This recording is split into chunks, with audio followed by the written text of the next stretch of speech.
Mama, I'm a criminal. Mama, I'm a criminal. Hello and welcome back to my YouTube channel. As always, my name is Anna and welcome back to another True Crime Tuesdays. And today we will be doing things a little different. We are actually going to be doing our first ever true crime book review. So, as part of my New Year's resolution, I was wanting to start reading more and to learn more. So, I decided why not do like once a month a review of a true crime world book. So, if you like true crime, go ahead and subscribe, hit the bell for notifications, and let's get started. The book we'll be discussing today is The Undercover Edge by Derrick Levasseur. Introduction: The Truth. Just like the title of this intro, Derrick Levasseur speaks about what brought him to write the book. So, if you're not aware of who Derrick Levasseur is, he is a retired detective from Providence, Rhode Island, reality TV star, private investigator, and co-host of true crime podcast Crime Weekly. Derrick appeared on season 16 of the CBS show Big Brother and actually won, using some of the tactics he explains in this book.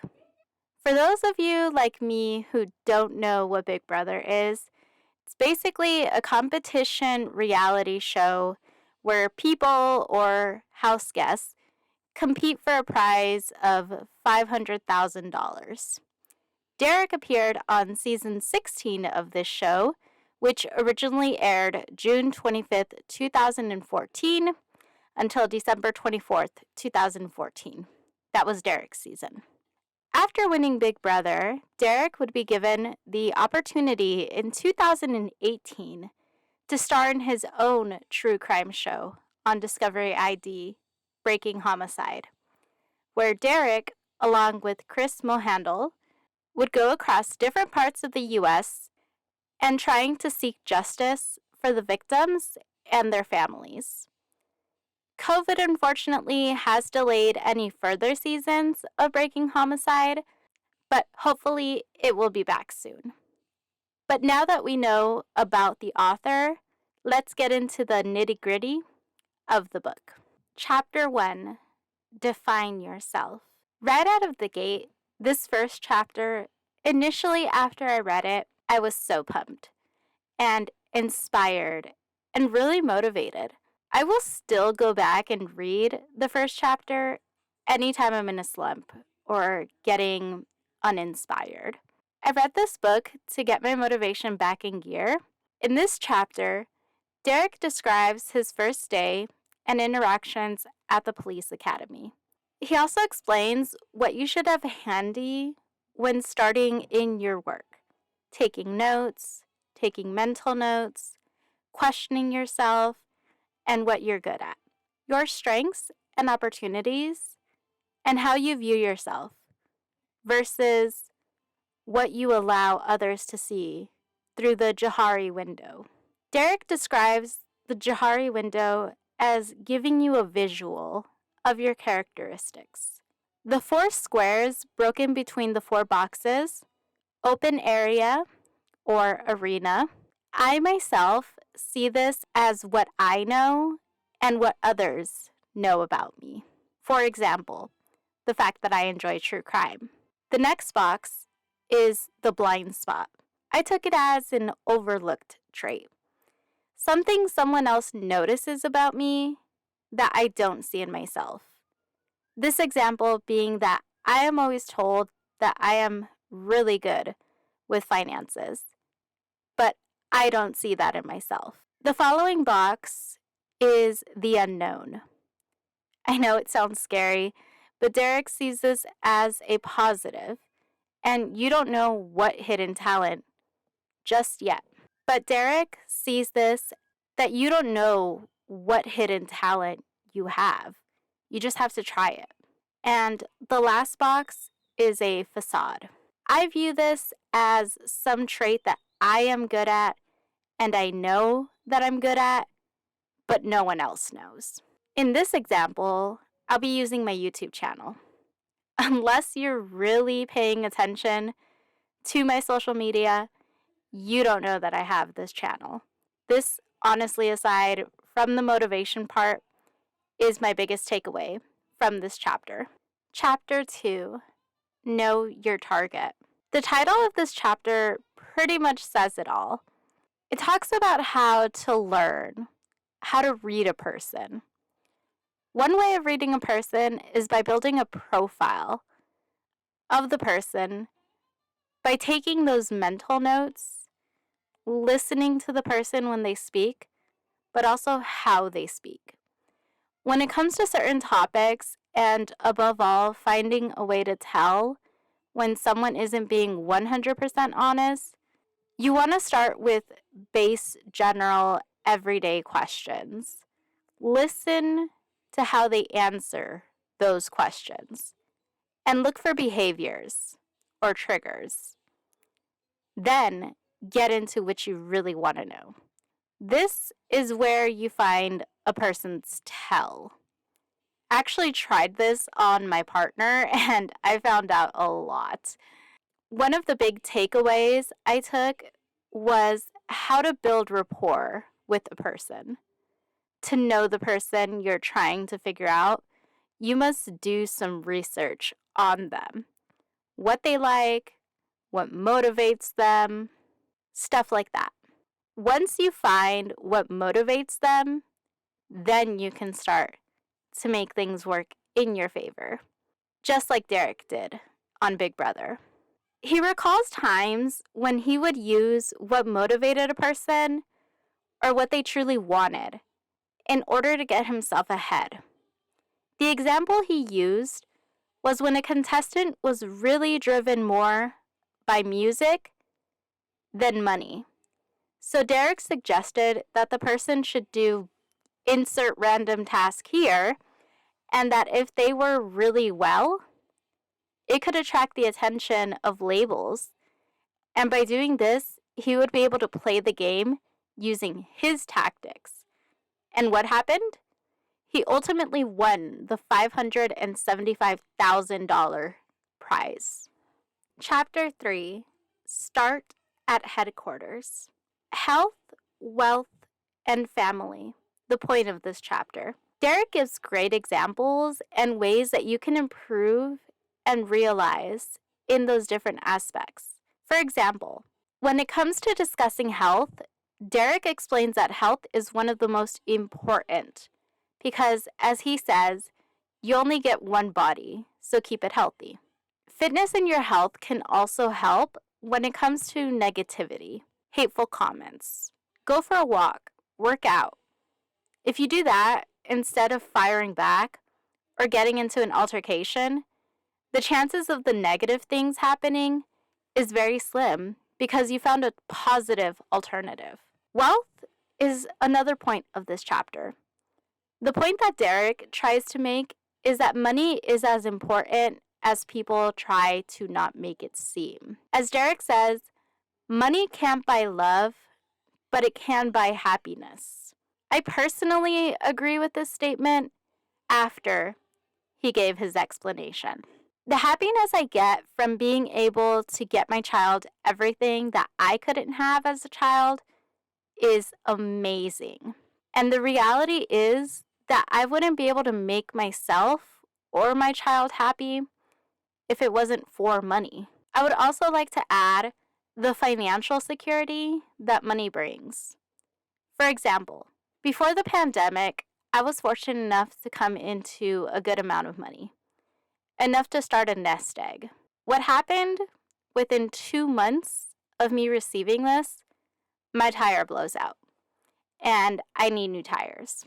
Well, without the financial security and that nest egg, I would have been out a car until I could get the money together to fix it. Finally, family. In my personal opinion, this one is the most important. Derrick describes a time when he was working for Rhode Island police. This would have been in 2013, so Derrick is a sergeant at the time. Derrick is approached by his major and escorted to the chief's office. Unable to take what we learned in Chapter 2 and read the major, he enters the office and is found with the chief and lieutenant. He is then told that an inmate who he had helped put into prison was going to be released in a few weeks. And through a CI, or confidential informant, he was planning to kill Derrick. He describes how he was told that investigators had found guns in a nearby riverbank close to his house. Like most of us, Derrick became angry and scared, but not scared for himself, but for his family. Having to be moved to a safe area for about 2 weeks, Derrick was able to find what was most important to him, his family. Chapter 4, Set Your Sights. This chapter mainly focuses on creating a plan. Derrick's type of plan, an ops plan. This chapter mainly focuses on creating a plan. Derrick's type of plan, an ops plan, or operational plan. It's about setting goals for yourself, but not just long-term, but short-term goals. Creating short-term goals is the first step in your future. Creating a short-term goal lays out exactly what you need to do to get to the next objective, the long-term goal. This can range from anywhere between school, work, one's personal life. Derrick also explains to us how useful it is to have a plan B, or a contingency plan. This is planning ahead for any potential setbacks that you know may actually occur because life. Having a contingency plan makes you even more prepared because you know exactly what to do if the plan doesn't go according to plan. I personally like this as well because I feel that this could be very useful in the hands of a visual person. Simple, straight to the point. That's exactly what this chapter was. Chapter 5, Exercise your right to remain silent. But listen. I mean, Derrick's got a point in this chapter title. Listening can be very hard for people, especially if you have tunnel vision or get nervous easily.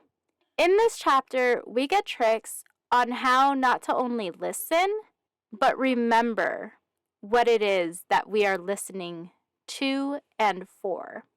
For example, meeting someone new. Unless you stand out when I'm first meeting you, I'm gonna forget your name. And that's because I'm not truly listening or finding a unique characteristic to link to you. Not only does Derrick present the importance of listening, but also the delivery of what you're saying, how you say it, and the tone in which you say it. Saying the same difference in a different tone can actually give a different outcome to the conversation. Silence is golden. Derrick goes into how you can use silence, or even an awkward silence, to your advantage. Asking a question and you get a simple, not so detailed answer, and you know that person has more information, use silence. Use silence after they have spoken, and not answering back right away will make that person believe that they need to continue speaking. If you remember my video on Jennifer Pan, the detective who interrogated her in the final interview used this technique, and he was able to successfully get more information from her. So definitely something that I'm planning on using.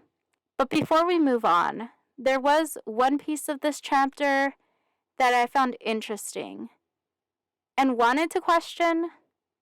So Derrick, if you ever see this video, which I hope and pray one day that you do, can you elaborate on page 92? You gave a domestic violence scenario, and in the scenario, an officer felt as if the husband was to be arrested, even though there was no physical marks on the wife. But because of the officer's own personal experience with domestic violence within his own life, this brought me to question, in reality, if an officer was to come up to you and say, I myself has been in this personal situation before, I believe that things will get worse if we leave and not arrest person A, or in this case, the husband, would that be taken into account even though there is no marks on the wife? I'm just curious. I want to say no, but I'm not 100% sure. Chapter 6. Find your sixth sense. Opportunist, enthusiast, politicians, delegators, mentors are the main focus and main takeaway from this chapter. However, before we get into that, I do want to go over when Derrick is educating us on what are called controlled questions. These are questions that you can ask to see how a person would normally respond to these types of questions. These tend to be like, what's your name? Where do you live? Things people typically do not tend to lie about. In a police interview, setting these questions tend to be asked at the beginning, long before questions about a crime are ever asked. The purpose of the controlled questions is so that the person asking the question can get together your normal habits when conversing, so that when the actual questions pertaining to the crime get asked, the investigator can see if there is any changes in the person's behavior or body language. We do see this again in Jennifer Pan's interrogation. So when it comes to opportunists, enthusiasts, politicians, and delegators and mentors, now the opportunist is the type of person who, in my own words, takes advantage of you for their own personal gain. An enthusiast is the type of person who are helpful and willing to work for the company's best interest overall. Politicians are basically credit takers. They do no work, but are quick to take this credit for whatever project or goal that their name happens to be on. Delegators are basically evolved opportunists, but this time they get other people to do the task for them because they can. Because typically, these types are in some form of management. Think about a time when your boss asked you to do something that you knew was above your pay grade. That's a delegator. Lastly, a mentor. A mentor, in my opinion, is the final form of an enthusiast. The mentors are the ones who are willing to coach you to succeed or provide you with resources to strengthen your abilities. They do not take advantage of you. Chapter 7, Lead with Confidence. If you can't tell by the title of this chapter has to do more with being a leader than it does anything else. This chapter is broken up into topics, each topic having its own piece to the overall puzzle of what makes a good leader. Your team is your vehicle. Lead by example. Choose your battles. Impart passion and inspire courage. Know your value and understand your assets. What I took from each subsection is that you have to know who it is that you are working with, and by know them, Derrick's not referring to them as a person, but what their strengths are, what their weaknesses are. Because to be a good leader, you have to know these things. In the terms of the true crime world, it's probably not a good idea to have the detective that is bad at note-taking to be the one interviewing or leading the investigation. Not only, though, do you have to know your team's strengths and weaknesses, you have to know your own and what you bring to the table. Because when you know how valuable you are, and in hand with everything else we've learned to this point, you can motivate and inspire your crew.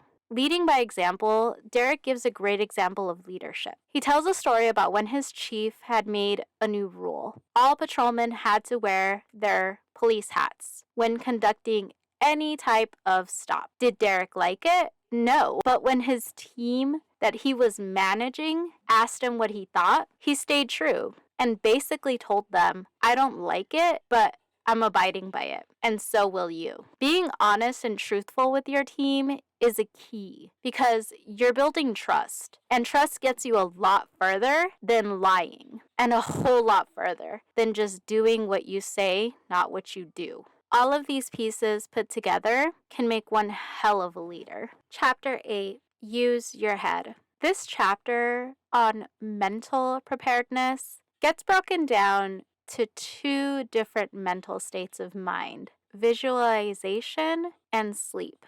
Visualization is the main focus. Derrick does an excellent job explaining that mentality is just as important as actually physically doing a task that we could see as our weakness. He tells about a study conducted by the University of Chicago where free shooters were broken up into 3 different subject groups. The first group would practice 1 hour each day on their free throws. The second would do nothing. The third group would practice, but only mentally, not physically. After a month passed, the subjects would return and they would shoot. The surprise for me, and probably others, is that the group who mentally practiced free throws had a 23% improvement and 1% higher improvement than the physical practicing group. And of course, as expected, the group who did not practice at all had no improvement.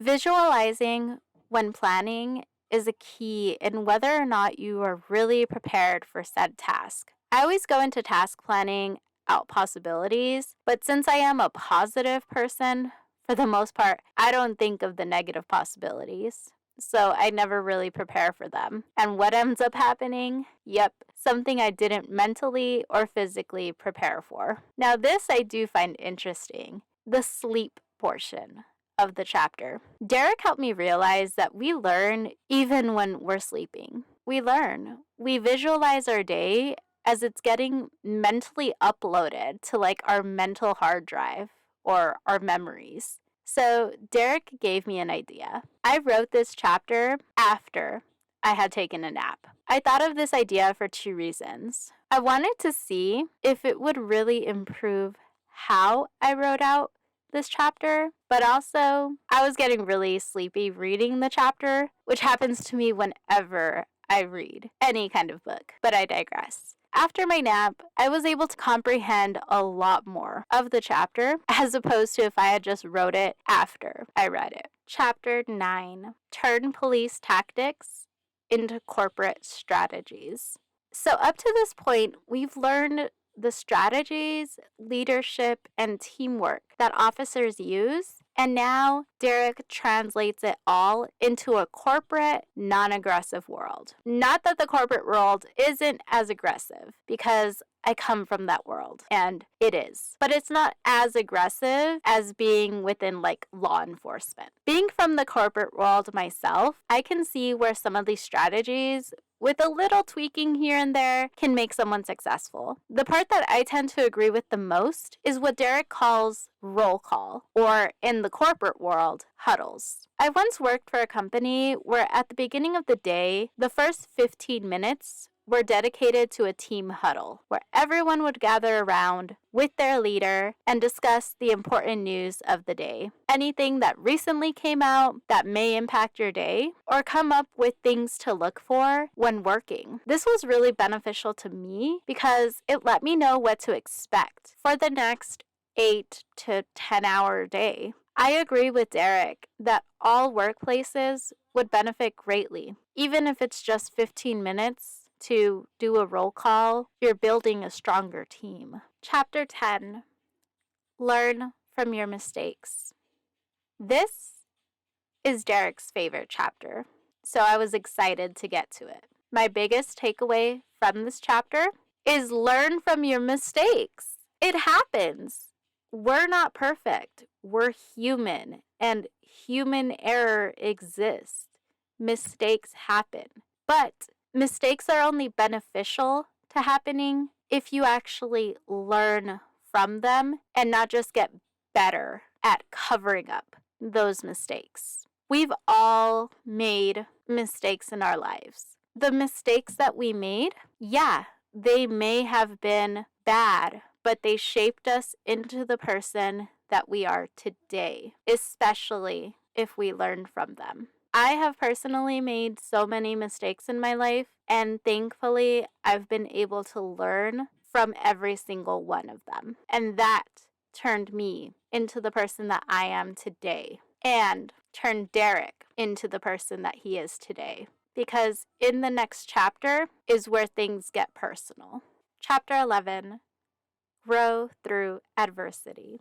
The majority of this chapter has to do with a shooting that Derrick was involved in back in 2007.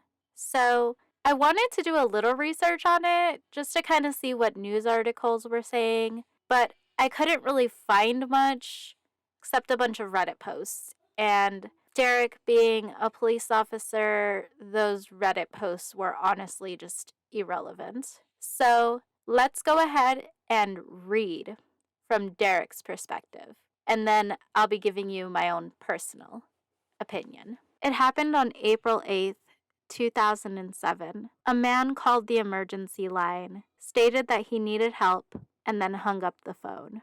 The call was traced back to 71 Rand Street, second floor apartment. I wasn't actually dispatched to the call, but I was training a new officer and figured it was a chance to give the rookie some experience. Rand Street was a short drive from the police station, and we were the first ones to arrive. After 2 other officers showed up, we all walked toward the entrance of the building. 911 emergency calls were a common occurrence, and most of them turned out to be false alarms. So as we made our way to the door, we were all pretty relaxed, and I actually discussed how slow of a night it had been. That was about to change. Before going any further, you have to understand the layout of the Rand Street address. Most homes in Central Falls are what we call triple-deckers. They're one building with 3 separate apartments on top of one another, and they all share a common stairwell. These homes are mostly found in urban areas, so if you live in the city, you're probably familiar with this type of residential housing. As we entered the building, we went right up to the 2nd floor. When we got there, a couple of individuals who spoke very little English directed us to the 3rd floor. The 2 other officers with me spoke Spanish, and they gathered from the witnesses that there had been some type of altercation prior to our arrival. The stairway was very narrow, so as we made our way up to the 3rd floor, we had to walk in a single file. I was first in line. As I turned the corner, I saw a middle-aged man at the top of the stairs, just staring down at me. It looked a little creepy, but I'd be lying if I said I hadn't encountered things like that before. So it really didn't raise any suspicion. I said hello, but he didn't answer. As I walked up a few more steps, I noticed a broken knife on one of the stairs and pointed it out to the officers behind me. When we reached the unidentified male, I stepped onto the 3rd floor landing and stood to his right, allowing the other officer to speak with him in Spanish. From my angle, I could see almost everything, including the entrance to the 3rd floor apartment. The only thing standing between me and the door was this middle-aged man. While the officer spoke with the man in Spanish, I watched their faces, trying to get a sense of what they were discussing. From the guy's tone of voice, it sounded like the fight was already over. I was just waiting for the word from my colleague that they no longer needed our assistance. But then, unexpectedly, the man reached over and opened the apartment door. It swung completely open, and I had a direct view into the apartment. The other officers were still on the stairs and couldn't see what I was seeing. The entire apartment was in darkness, except for one room near the far left corner. I couldn't see into the room itself, but I had a clear view of the doorway, which was illuminated. I didn't know why the man had opened the door or what he was trying to show me, but now he had my full attention. The apartment door was only open for a few seconds before a figure peeked out from the illuminated room. In the shadows, all I could make out was a head. I could tell that the individual was looking at me, but whoever it was, they didn't say a word. My gut was telling me that something wasn't right about this person. Why did they look out from the room so slowly? What exactly were they doing before we got there? Then, all at once, the person stepped out a little further, and I could see a silhouette of their entire body. I could tell that it was a man and that his arms were down by his side. He turned toward me and began to approach the apartment door. For a brief second, I got a glimpse of an object he was holding, and I immediately knew what it was. "Knife!" I yelled. I pushed the man in front of me down the stairs so I could draw my firearm. The other officers didn't know what the hell was going on or why I had just thrown this guy in their direction. The assailant with the knife rushed the apartment door, but stopped abruptly in the entranceway. I tried to back up as much as I could to create some space between us, but my right shoulder hit something, forcing me to stop.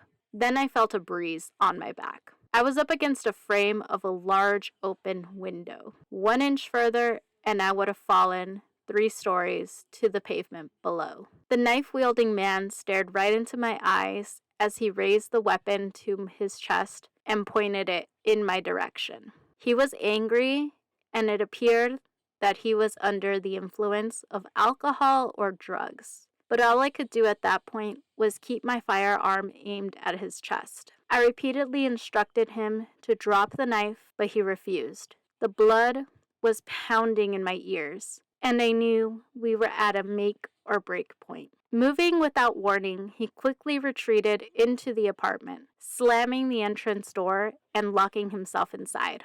I looked at the other officers. Their eyes were glued to mine, waiting for direction. I knew we had to go in after him. We didn't know if there was anyone else in the apartment who he intended to hurt, or if he was planning on harming himself. There was no time to waste. I took a deep breath, knowing what was waiting for me on the other side of that door, and then kicked it open with everything I had. The kitchen was dark as we entered, but one of the officers had his flashlight on, allowing me to clearly see the suspect standing in the back corner of the room, still holding the knife. He faced us in a fighting stance. As he raised the knife above his head, he kept lunging forward, as if he was going to attack us, but he never did. Although we were all yelling at him to drop the knife, in both English and in Spanish, you could tell that he had no intention of doing so. That was when I knew that it was going to end badly. When the man realized that we weren't leaving, he ran down a small hallway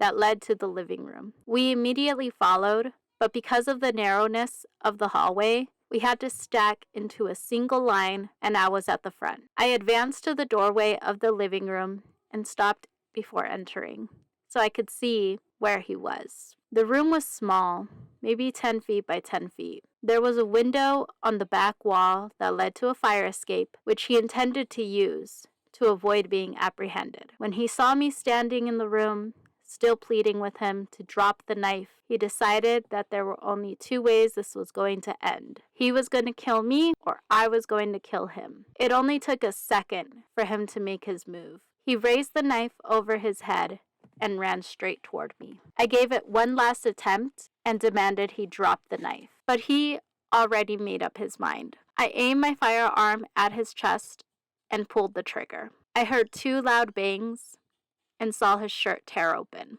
but he didn't even break his stride. I fired 2 additional shots in an attempt to stop him, and although he continued forward, he was severely injured and no longer a threat. He crashed into the wall to the right of me and then crumpled to the floor. Even though he was badly hurt, he was still holding the knife. I had to actually kick it out of his hand in order to remove it. We immediately called for emergency personnel to respond and tend to his injuries. But when I looked in his eyes, I knew he wasn't going to make it. I was only 23 years old, and there I was, standing over a man whom I had just shot. As I looked around, the room was filled with smoke, and I had a sharp ringing in my right ear, but I didn't know why. It wasn't until later that I learned that the officer standing behind me had also shot the suspect twice, while his gun was next to my ear. Moments later, rescue workers arrived and attempted to resuscitate the man. I stepped outside so that they could do their job.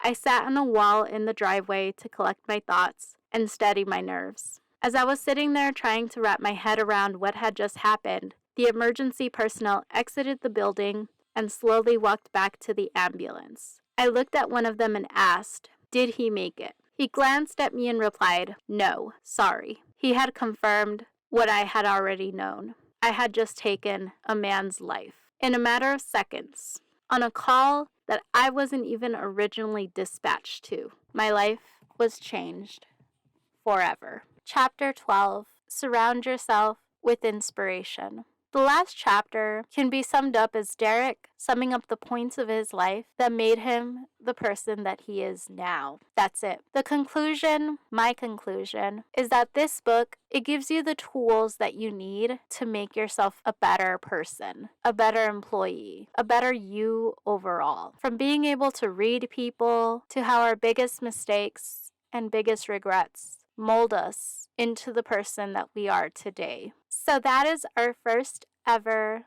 book review. What's your opinion on the book? Do you think that you might use some of the tools that Derrick describes? You think you might actually read it? Let me know in the comment section down below. And again, if you enjoy true crime, go ahead and subscribe, hit the bell for notifications, like the video. And if you want more information on Derrick, I will have his website along with his socials and a link to this book in the description down below. Other than that, have a great rest of your Tuesday. Thanks for watching, and I will see you all soon. Bye. Mama, I'm a criminal.